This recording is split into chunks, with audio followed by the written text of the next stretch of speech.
Chant the three refugees.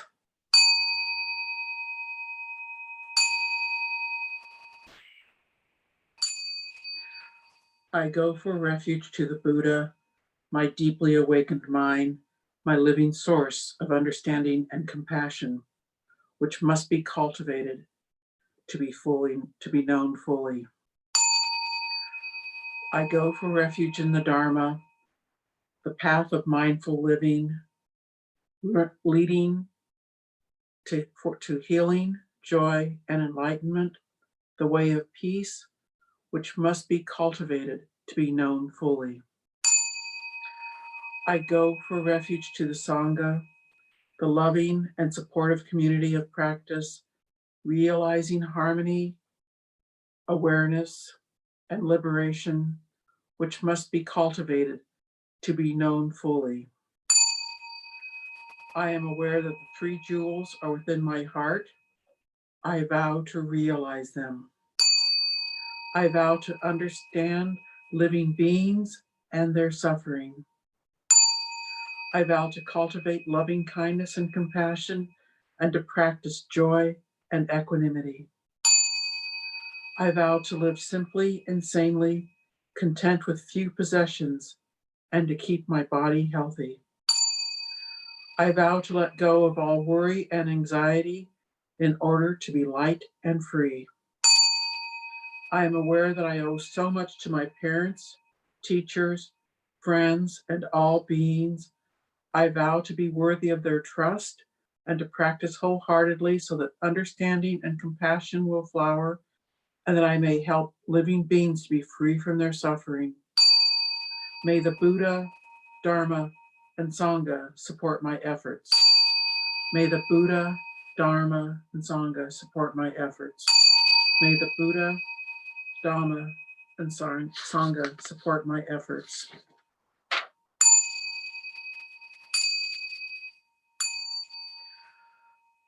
The Mahaprajna Hridaya Sutra.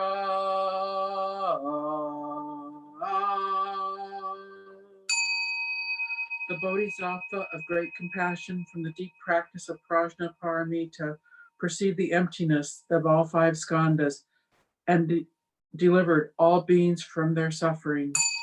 O Shariputra, form is no other than emptiness, emptiness no other than form, form is emptiness, emptiness form.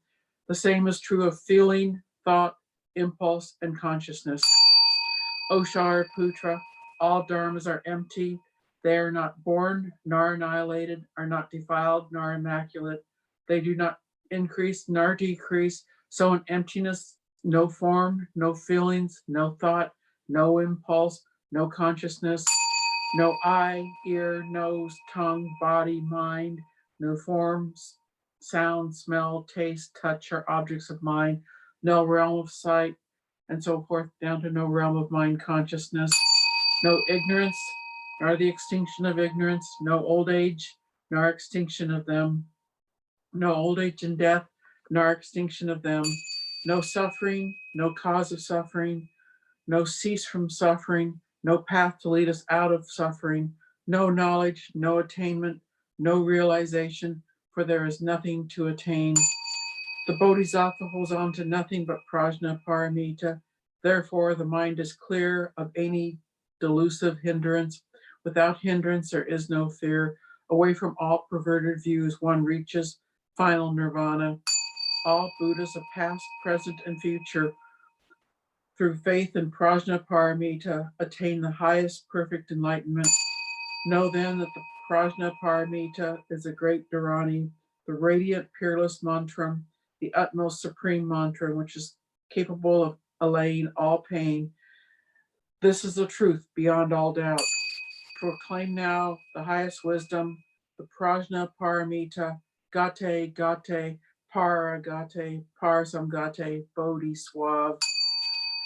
Proclaim now the highest wisdom, the Prajna Paramita, Gate, Gate, Paragate, Parasamgate, Bodhi Swav.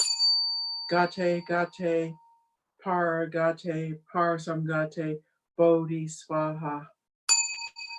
The Mahaprajna Paramita Traya Sutra.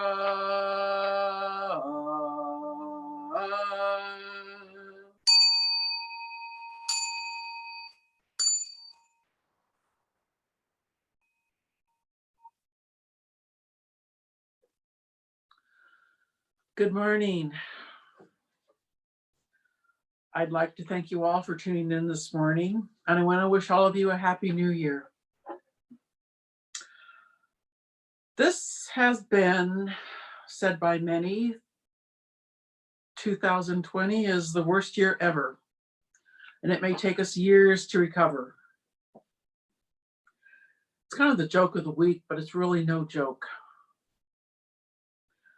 I could list down all the horrible things that happened in 2020, but we all have our own lists of what was hard for us this past year. A friend of mine lost her 2 elderly cats.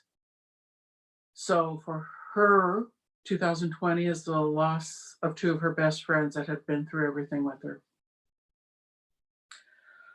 They will be her description of how 2020 was a bad year. And we all have our own descriptions. We all have our own traumas this year. But historically, has it really been that bad this year? At least the government is not distributing infected blankets to facilitate genocide through smallpox. In 1952, the Great Fog of London killed between 4,000 and 12,000 people in just 4 days. Rumor or myth, Genghis Khan killed about 1.7 million people in 1 day.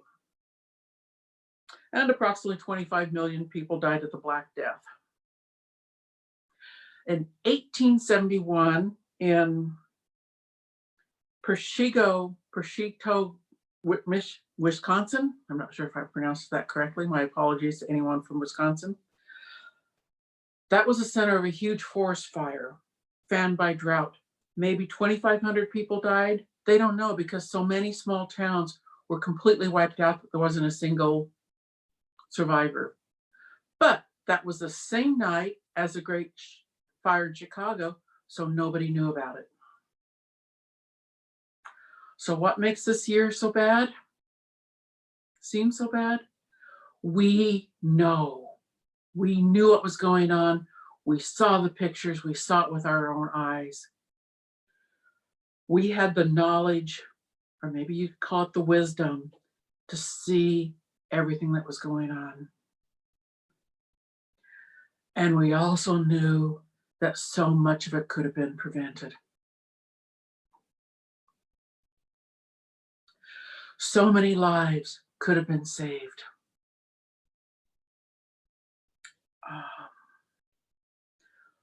We saw and we heard, and we all became a part of the mass trauma of 2020 because we could hear each other's stories. Whereas in 1871, the only people that knew about the fires in Wisconsin were the few people that barely escaped.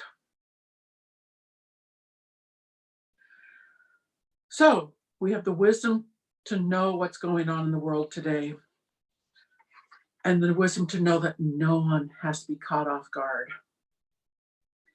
And hopefully, we have the compassion to care. So it is my hope that 2021 can be the year of compassion.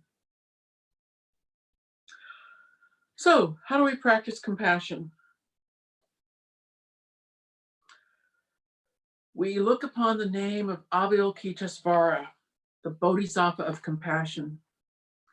Usually the festival of Avalokitesvara, in my tradition, is done in autumn, but I think the world needs it today. So I'm going to talk about Avalokitesvara, and as usual, I'm going into the Lotus Sutra, because the Lotus Sutra is so beautiful. Chapter 25 of the Lotus Sutra, you can pull out your Lotus Sutras or download it. It's free by PDF on, if you just Google Lotus Sutra PDF, you'll find a variety of them. Chapter 25 is called The Gateway to Every Direction. And it's a whole chapter on calling on the name of Avalokitesvara when we're in time of need. I'm going to read a sample because it's a beautiful poem. Listen to the practices of Avalokitesvara, which have their application to all. If you hear his name, see his body, and contemplate him in thought, your life will not be in vain, and you will extinguish all suffering. If evil robbers surround you, each with a sword with the intent to harm, if you contemplate the name of Avalokitesvara, the thought and mercy will awaken in them.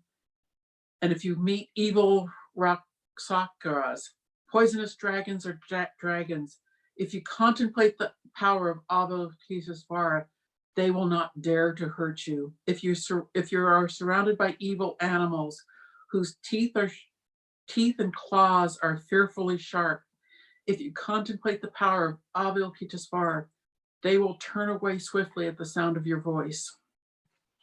It goes on like this for quite some time. And who is this Avalokitesvara? And why should we contemplate this bodhisattva? Avalokitesvara is an interesting bodhisattva. There's not a historical person. In India, he is male. In China, sometimes male, sometimes female, and sometimes both. In Japan, usually female. India, Avalokitesvara. China, Guanyin. Japan, Kan'en. In reality, Avalokitesvara transcends gender and gender neutral. Whatever he or she is called, the name literally means they who hear the cries of the world, the embodiment of perfect compassion. Here is my representative of Avalokitesvara. Most of us will have one on our altars. The temple has a few.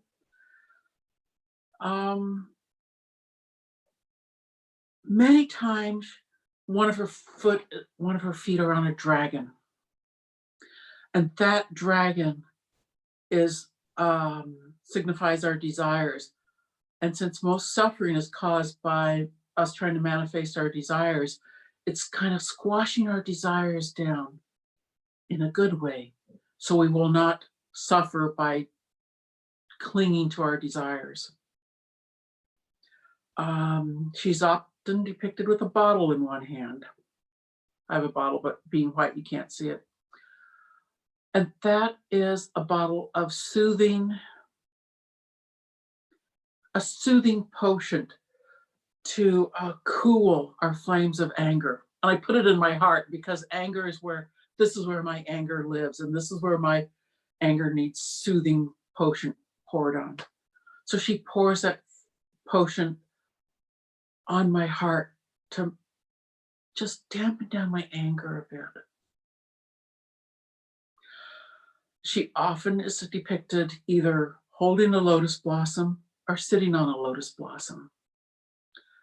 And that's kind of the idea of stop and smell the roses. We have to take care of ourselves first.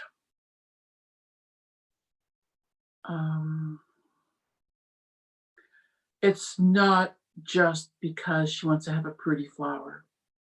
There's great significance in the lotus blossom. If we are a mess, if I am consumed by my anger or embraced by my desires, I'm not in a way that I can help anyone at this point. So the first thing I have to do is take care of myself.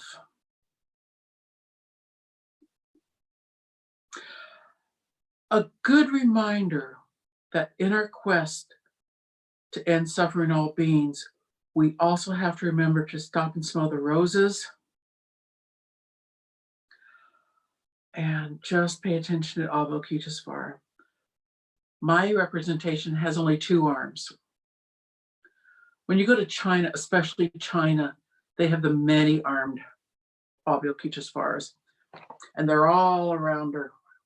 And I love the 1,000-armed Avalokitesvara. I cannot even think of 1,000 things I would need, but no matter what you need, here she is. A button pops off, here's a button, and here's a needle, and here's thread to sew it on. Hammer, nails, the rope of the Dharma. So when you go off, that rope is to pull you back to the Dharma. And in the modern ones, especially in China, she has a cell phone. Because how many times do you need a cell phone? Oh, I'm out of battery, I need to call somebody. Avalokitesvara, here's a cell phone. Anything you need, she has in one of her thousands of arms. And if he has just 2, she has what you need there too. Every Sunday, and some of this is part of our daily practice, we chant the 4 Bodhisattva vows. Many translations, I'm going to chant my translation. Beings are numberless. I vow to free them. Delusions are exhaustible. I vow to end them. Dharma gates are boundless. I vow to enter them. Buddha's way is unsurpassable. I vow to realize them. As part of my priest vows, those are my vows I took. And taking vows is important. You promise to do something. As a daily practice, I promise to save all beings. That doesn't mean just humans. That doesn't mean just dogs. It also means my chair being, because it has to protect me when I'm sitting. If I don't take care of my chair being, I will sit down, whoosh, it'll fall, and suddenly you'll just hear me screaming in the background and see a blank wall. We take care of everything in our lives. And that's what I do when I vow to free them from suffering. I try to take care of all beings. So back to the sutra. We know there's really not a being flying around. And if you're walking down the street, somebody jumps out with a knife, threatens to stab you and say, Avalokitesvara, we know this ghost isn't going to come down and save you. It would be quite foolish to put yourself in harm's way, knowing all you have to do is call Avalokitesvara and she'll save you. But what this sutra gets at is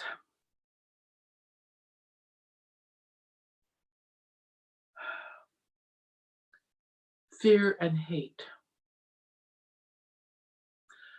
That is what Avalokitesvara vanquishes just by calling on her name and trying to live to be a compassionate being.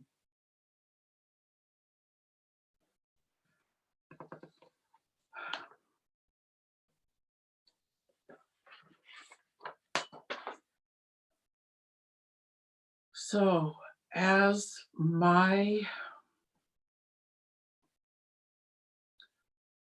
am striving to live up to my vows, I am striving to manifest perfect compassion. There are so many situations that are hard for us today. Last week, a bunch of people stormed our nation's capital. Every one of those people thought they were doing the right thing. Every one of those people breaking into our capital thought they were doing what they had to do to make the world a better place. Also, so many people know deep in their heart that that was not right action. In my heart and soul, and I will say I'm one of the second group, I do not think that what they did was right.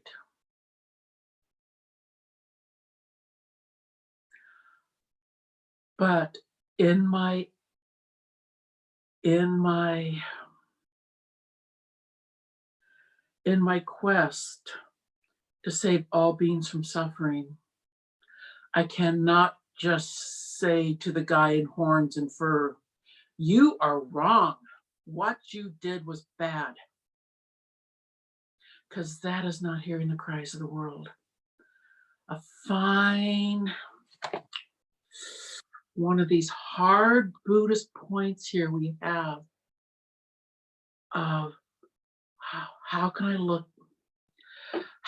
look at somebody that hit a police officer over the head with a fire extinguisher and killed him? How can I look upon that man with compassion? Oh, that's hard. That is where my Buddhist practice runs up against a brick wall. But I cannot be filled with hate. I cannot be filled with anger, because all that does is make me a hateful, angry person.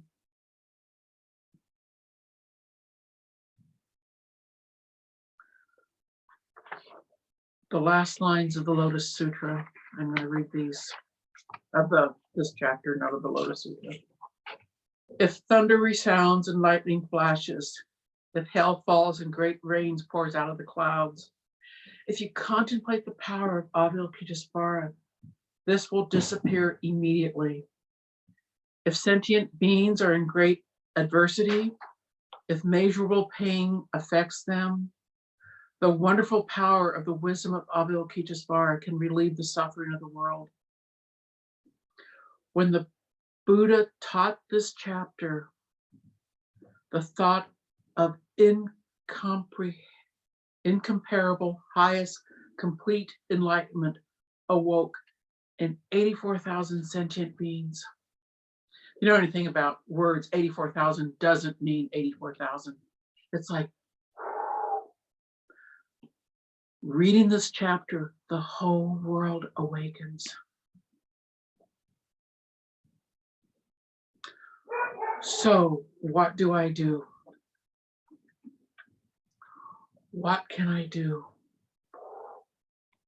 to awaken my Avalokitesvara? Yeah, I'd love it if she'd become a ghost and just go and stop everybody and say, stop. Everybody stop.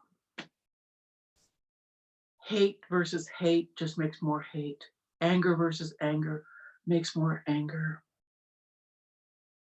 Ours was so well spoken by somebody you all know, an eye for an eye makes the whole world blind.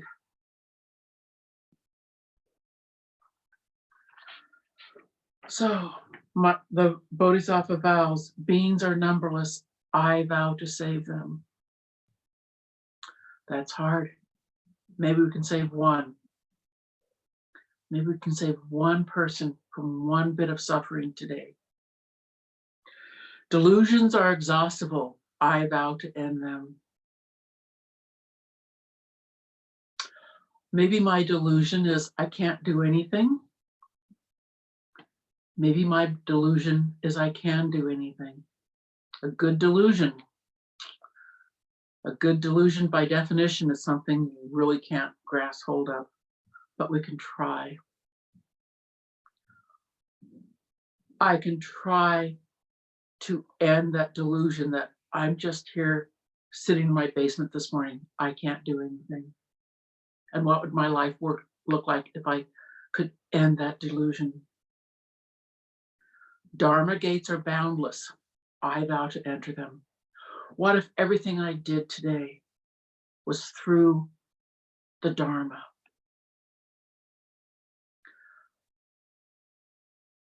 Every gate you enter through is a Dharma gate. You walk into the kitchen to make breakfast. That's your Dharma gate. We enter them all full-heartedly. And the last one, which is one my first teacher wrote on the back of my rakusu because he felt I needed to look at it every time I put my rakusu on. As Buddha's way is unsurpassable, I vow to realize it. Whew. Can't do that, but I can sure try. My name is Shuji, S-H-U-J-I. It means practicing compassion. When my teacher gave it to me, in my tradition, your first Dharma name is something your teacher thinks you need work on. And me being kind of dumb and naive, when he said practicing compassion, my first thought was, practicing compassion? I know compassion. I don't need to practice anymore. I have it. I'll let you know I don't feel that way anymore. But then when Nona and I were talking about my name, I'll do my best Nona imitation because Nona was gruff. Remember, the first person to practice compassion with is you. And I thought, wow, that name just got a whole lot harder to live up to. So I've been living with this name for close to 20 years now. Wow, that's a long time to still be working on it, and I'm still working on it. I'm still trying to figure out how I can make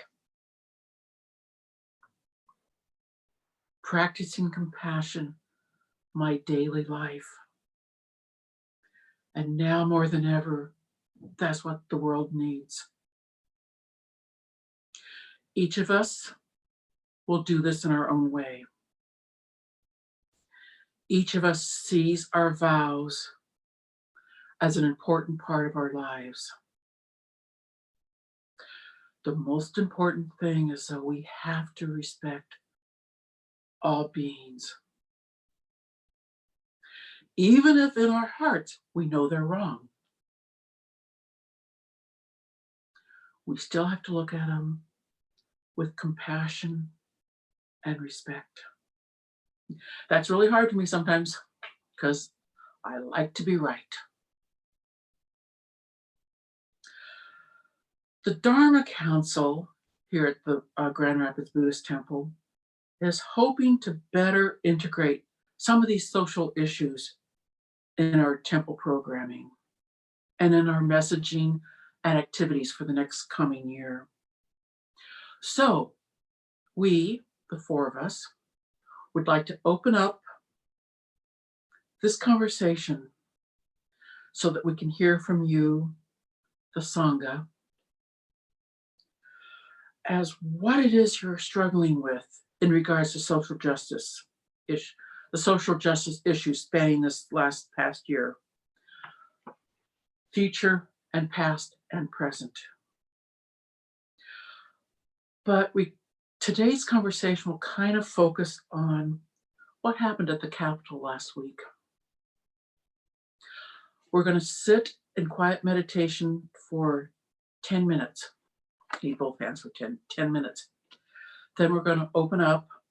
Feel free to unmute yourself and talk. All we ask is that we're respectful and compassionate in our discussions today. So let us be quiet for 10 minutes.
And we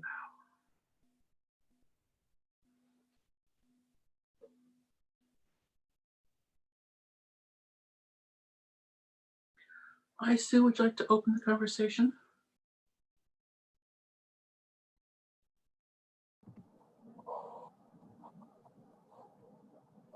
Good morning, everyone, and thank you for being here this morning.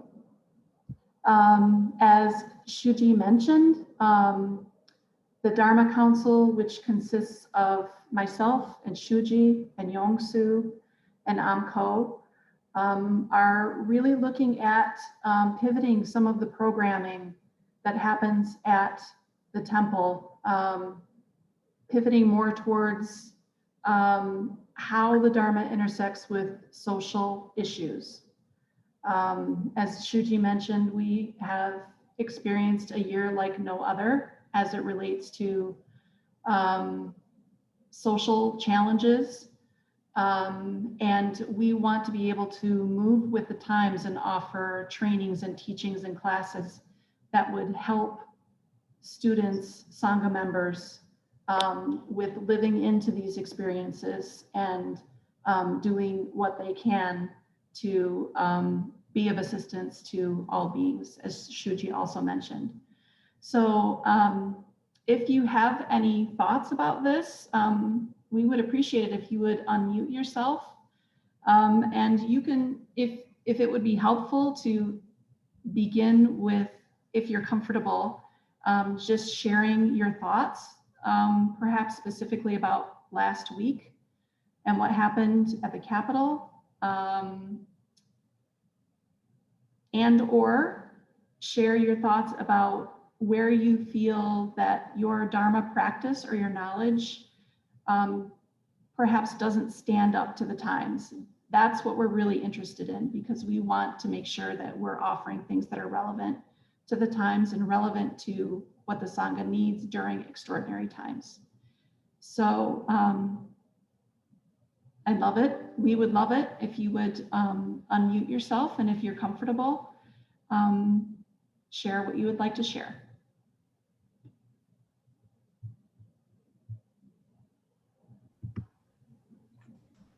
This is Morgan. I guess I'll lead off here.